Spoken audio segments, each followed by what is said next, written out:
I was 10 years old the day a plastic folding table, a hand-drawn sign, and a picture of my mom's lemon ginger lemonade turned me into public enemy number one on Riverstone Crest. Funny how something so small can ignite an entire community, but then again, people will justify anything when they need a target. I didn't know any of that morning. I was just a kid trying to earn enough for a new bike helmet with the little lightning bolts on the side. Mine was cracked, and Mom said if I wanted the cool helmet, I had to work for it, dream for it, and sweat for it. So I did the only thing a determined 10-year-old entrepreneur could do. I built a lemonade stand on the quietest, prettiest street in our neighborhood, Riverstone Crest, where the houses all looked washed in sunshine and perfection, even when the people didn't. Before we go any further, welcome to Honorbound Tales. If you like stories about justice, real consequences, and poetic payback, make sure you hit like, subscribe, and drop your location in the comments so we know just how far our stories travel. Now, back to the day everything changed. It started off innocent. I'd barely set up my table when the first customer arrived, a jogger who slowed down, hands on his knees, sweaty and smiling. He bought a cup, downed it in one gulp, and said it tasted like summer got bottled. I grinned so hard my cheeks hurt. I was proud. Mom's recipe, my hustle, our teamwork. For an hour, I lived in this bubble of simple childhood joy, waving at neighbors, handing out cups, stacking my crumpled dollar bills with the kind of reverence only a kid can have. Then, she came. The walking thundercloud of Riverstone Crest. The woman everyone pretended to like and secretly prayed wouldn't notice them. Mrs. Faulkner, HOA president, rule enforcer, and breaker of small dreams. She stopped in front of my stand like I'd planted a bomb on her lawn. Her lips puckered, her eyes narrowed, and her clipboard, because she always had one, was already in her hand. "And what," she asked, her voice slicing through the late morning air, "is this?" I looked at the giant pitcher labeled lemonade in blocky Sharpie handwriting. I looked at the bright yellow cups. I looked back at her. Lemonade? She wrote something down so aggressively her pen squeaked. Unpermitted vending. Huh?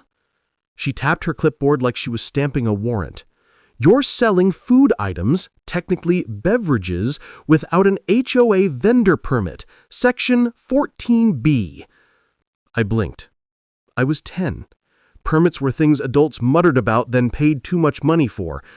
I told her I didn't know about any permits. She told me ignorance wasn't an excuse.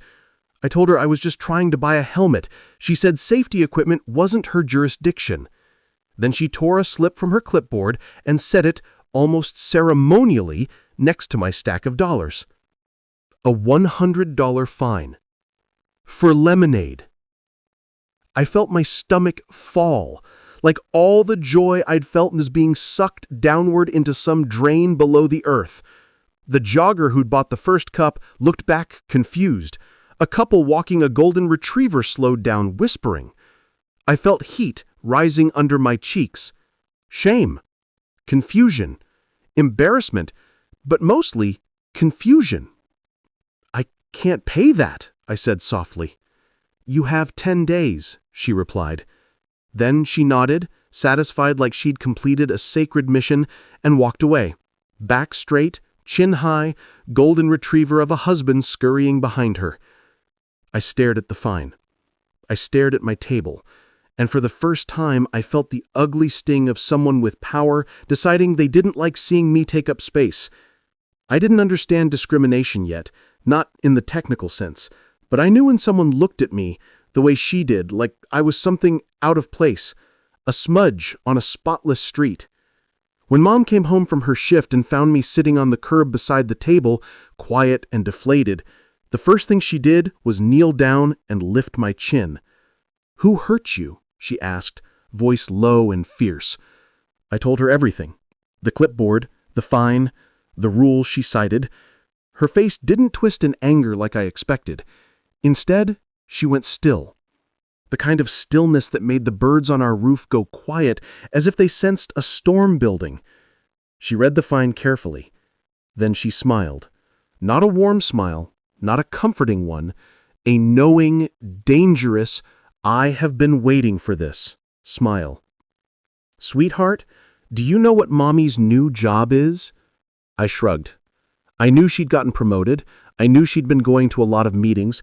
I knew she bought a blazer so sharp it could probably slice bread. I'm the county tax assessor, she said calmly, the one who evaluates every property in this entire subdivision. I gasped, not because I fully understood the power of that position, but because I understood she was saying it for a reason. A big one. And, she added, smoothing my hair, this HOA board has been under review for, let's call it, inconsistencies. A shiver of excitement ran through me. Mom wasn't just smart. She was unstoppable when she believed something was unfair. So, what happens now? I asked.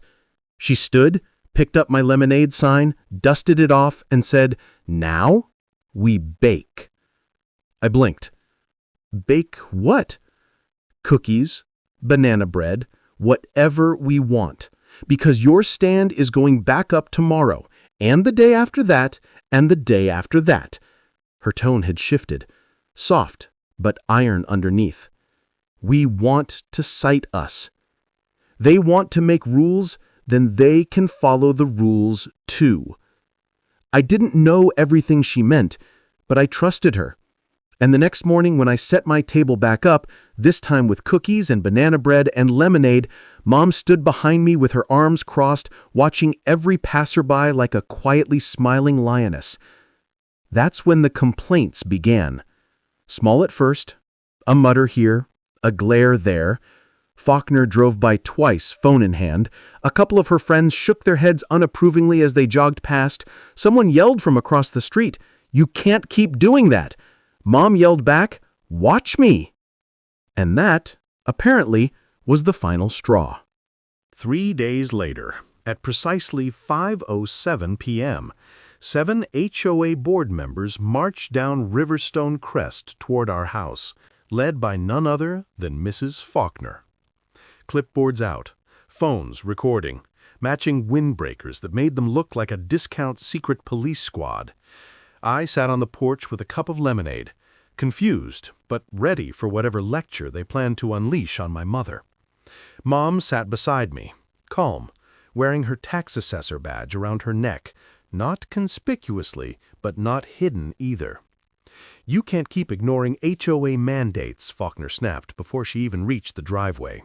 "We received multiple complaints.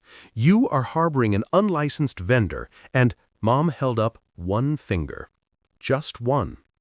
The board stopped mid-sentence. "Good evening," she said sweetly. "Before you continue, let me ask, have you all submitted your last quarter's property improvement reports?" Silence. The board members exchanged confused glances. Faulkner frowned. "What does that have to do with—" "Everything," Mom said, "because as county tax assessor, it's my job to verify the declared values of your properties. And I've noticed discrepancies." A couple board members blanched. Mom continued. "So, since you're concerned about compliance, I've been doing a little compliance checking of my own." She reached into the folder beside her and pulled out a stack of documents. Thick ones, official ones. "Did you know," she said, looking directly at Faulkner, "that failing to report additions to your property, like backyard gazebos, sunrooms, expanded decks, can result in automatic value adjustments?" Faulkner's eyes widened. The couple behind her swallowed hard. One man stepped back involuntarily. Mom flipped a page. "And did you also know that neighborhood-wide board-initiated complaints can trigger an external audit of property valuations?" She let that hang in the air, heavy and devastating. "So, I initiated one." A collective inhale rippled down the line of board members. "And," she said, voice still sweet but edged in steel, "it turns out that every board member who filed a complaint against my son has undeclared improvements, all of them, to the tune of, about a 38% property value adjustment." The gasp was audible. My lemonade cup nearly slipped from my hand. Faulkner's face drained of color. You can't do that!" Mom smiled. "Oh, I already did." I sat there in stunned silence as my mother, calm as a summer breeze, read off each board member's new assessed value. Each number landed like a stone dropped into deep water, inescapable, sinking fast, no undoing it. One couple looked like they might faint. One man muttered something about needing to call his lawyer. But Mom wasn't done. She turned to me. "Sweetie, tell them what the county historian said." "About the stand?" She nodded. I held up the laminated letter she'd printed for me.